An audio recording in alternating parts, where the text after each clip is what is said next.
everyone. Alexandre Lavoie here, reporting on the ground in Paris, France. We are covering the heated election.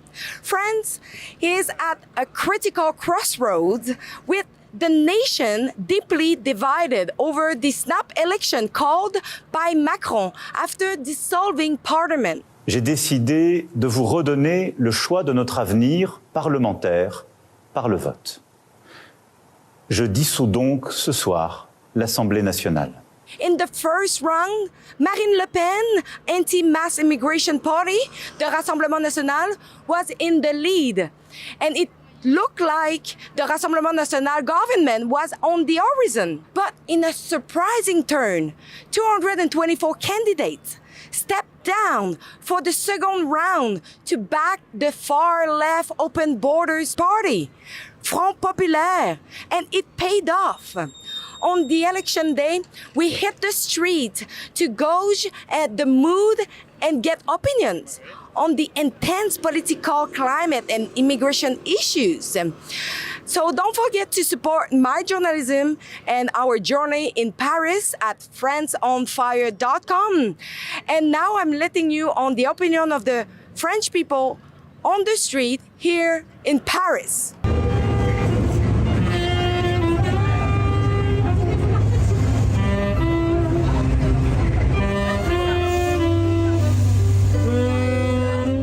Est-ce que vous voyez un futur pour la France? J'espère bien, oui, bien sûr. Bon, c'est un mauvais moment à passer. Ça va être compliqué. Ce qui est sûr, c'est qu'il y a plein de gens désespérés. Moi, par exemple, je pourrais pas avoir d'enfant si je voulais aujourd'hui parce que je travaille beaucoup dans une petite entreprise.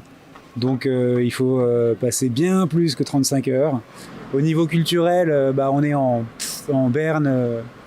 Non, c'est le futur, oui, il arrive. Le futur, il est, mais il n'est pas réjouissant. Oui, globalement, oui, le climat, il est un peu tendu. C'est dur de parler, même avec ses amis, d'exprimer sa pensée jusqu'au bout, sans être catalogué. Qu'est-ce que vous pensez de M. Macron et pourquoi on ne voit plus autant de support pour lui? Il est arrivé, il avait un peu nettoyé tous les partis. Il a réussi à faire péter la droite, la gauche.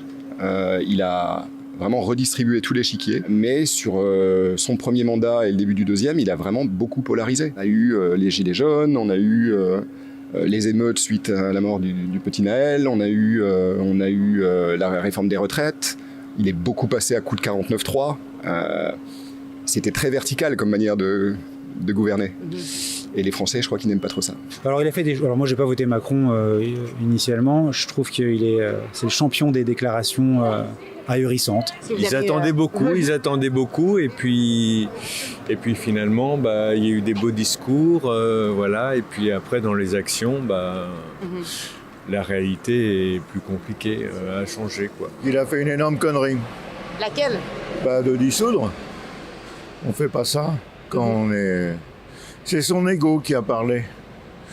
Et en fait, il est beaucoup moins intelligent qu'il ne le pense. Premières élections, je croyais beaucoup en son projet il y a 7 ans, dans le sens où réunir les meilleurs de la droite, les meilleurs de la gauche pour faire un parti unique et que le pays aille dans la bonne direction. Seulement au fur et à mesure du temps, des prises de parole. J'ai jamais vu la France aussi déchirée, en fait. Ouais, et il n'y est pas pour rien, d'après moi. Il faut retrouver la maîtrise de nos frontières. Il faut suspendre immédiatement Schengen pour pouvoir surveiller qui entre, qui sort, quelles sont les armes qui transitent par nos frontières. Il faut arrêter l'immigration. Il faut s'attaquer au communautarisme et au développement du fondamentalisme islamiste dans notre pays. Moi, je pense, et je vous le dis clairement, qu'il faut notamment aujourd'hui, maintenant, il faut geler la construction de toute nouvelle mosquée dans l'attente de la vérification de l'origine des financements. Car nous savons pertinemment qu'il y a des financements qui entrent dans notre pays de la part. Mais comment les geler si on ne sait pas d'où ils viennent? On les gèle et on surveille après. Et on vérifie. Oui. Et on demande. On ne sait pas d'où. Enfin, écoutez, si on n'est pas capable, précisément, de savoir quels sont les flux financiers qui construisent telle ou telle mosquée, alors il n'y a plus qu'à tirer l'échelle. Le gouvernement peut démissionner et donner sa place à des gens qui savent faire. Est-ce que vous avez, vous, des préoccupations par rapport à la montée d'immigration que vous connaissez en France? Non, pas par rapport à ça. J'ai des préoccupations par rapport à l'islam radical de certains Français de la deuxième génération d'immigrés. Ça, c'est un problème, oui. Mais c'est pas le problème de l'immigration, c'est un problème de religion. Est-ce que vous avez des préoccupations particulières par rapport à l'islamisation? Je plains leurs femmes. Par rapport à l'immigration, non. Et pourquoi? Parce que je vis dans une ville où il y a beaucoup d'immigration. En fait, c'est plus tant vrai, mais c'est quand même essentiellement les villes qui ont peu d'immigration qui ont mis les extrêmes en tête. Vous voyez, moi par exemple, je viens de Nanterre, dans les Hauts-de-Seine, en banlieue de Paris. Là, le deuxième tour, c'est une représentante des Verts, qui est la sortante, et une représentante du parti présidentiel. Le RN a fait moins de 15%, ce qui est déjà beaucoup.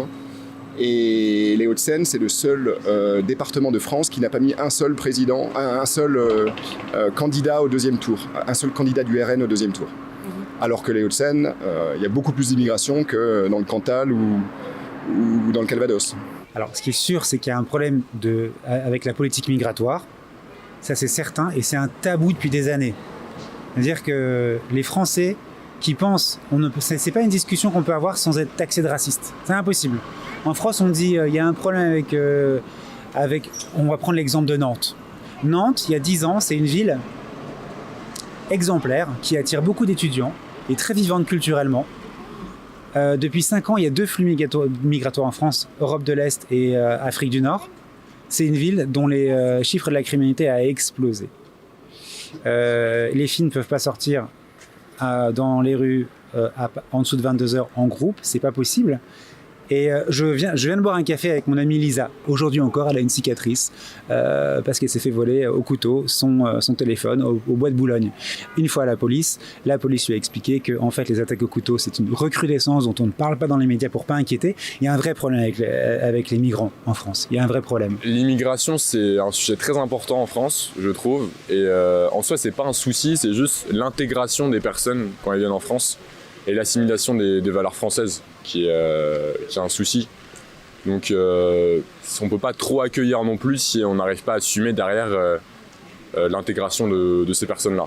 Oui, ça peut être une préoccupation, mais l'immigration date pas d'hier non plus. On voit mal comment réguler quoi que ce soit, enfin dans le cadre européen de toute façon. Gaza, Gaza, Paris est avec toi. Gaza, Gaza, Paris est avec toi. Moi, ce qui me rebute le plus, c'est surtout l'antisémitisme galopant, croissant depuis le 7 octobre et surtout pas beaucoup de voix non juives qui se portent sur la question. Mes amis, beaucoup d'amis à fond à gauche, très wokistes aussi dans l'ambiance. Enfin, c'est un peu pas simple d'évoquer certains sujets, notamment le conflit israélo-palestinien. Même pas Israël-Hamas plutôt, qui est un conflit qui est importé ici, alors que les gens prennent parti alors qu'ils connaissent pas le pays, où ils disent c'est l'apartheid, où ils disent où ils diabolisent le pays. Peu importe le verdict, il semble qu'ils sont préparés à avoir des émeutes. Comment vous sentez en tant que Français de voir que des gens qui font juste aller détruire les magasins, les places publiques? C'est lamentable. C'est absolument lamentable. C'est le contraire de la démocratie. Démocratie, c'est de régler les problèmes par les urnes. C'est pas de se taper dessus. C'est la montée du petite tête. Vous savez, la bêtise, c'est une chose qui donne une idée de l'infini. Donc là, on est dedans, quoi. Je suis très peiné du vandalisme, parce que c'est souvent des commerces ou des restaurants ou des franchises qui prennent cher sur ces manifestations. Après, le problème de Paris, c'est que Paris n'est pas la France. Comme je vous l'ai dit, Paris vote relativement à gauche. Et on a un glissement national qui est un peu plus à droite. Donc le problème, c'est que les gens de gauche vont faire chier d'autres gens de gauche ce soir en cassant ou en vandalisant. Donc c'est un peu ridicule.